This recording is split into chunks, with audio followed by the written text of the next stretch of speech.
নিজেকে কোনোভাবেই চালাক মনে করতে না। আল্লাহ তাআলা বন্ধু বান্দা, তুমি তোমারে বুদ্ধিমান ভাইব না। বুদ্ধিমান কোনো নাফরমান বুদ্ধিমান হয় না, খোদার কসম। আল্লাহ তাআলা বারবার কোরআনে বলছে, কোনো বেঈমান, কোনো নাফরমান বুদ্ধিমান হয় না। তো বলে যে কাফের বেঈমানরা দুনিয়ার কত কিছু আবিষ্কার করছে না। আপনারা একটা জিনিস বোঝেন না, সহজ হিসাব হইল আল্লাহ তাআলা যখন যাকে দিয়ে যে কাজটা করাবেন তাকে ওই বুদ্ধি ওই মেধা আল্লাহ দিয়েই দেন।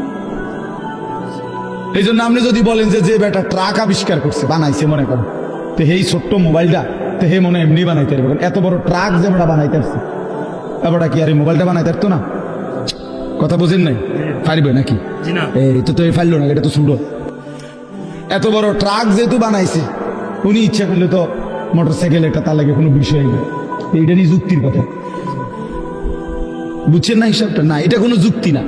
আল্লাহ তাআলা এক একজনের মাথায় এক একটা কি মেধা যোগ্যতা আল্লাহ দিয়েছেন, আল্লাহ দিয়েছেন।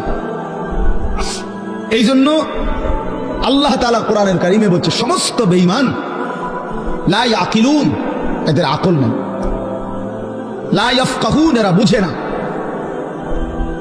এরা বুঝে না, লা ইয়ালামুন, এরা কিছুই জানে না।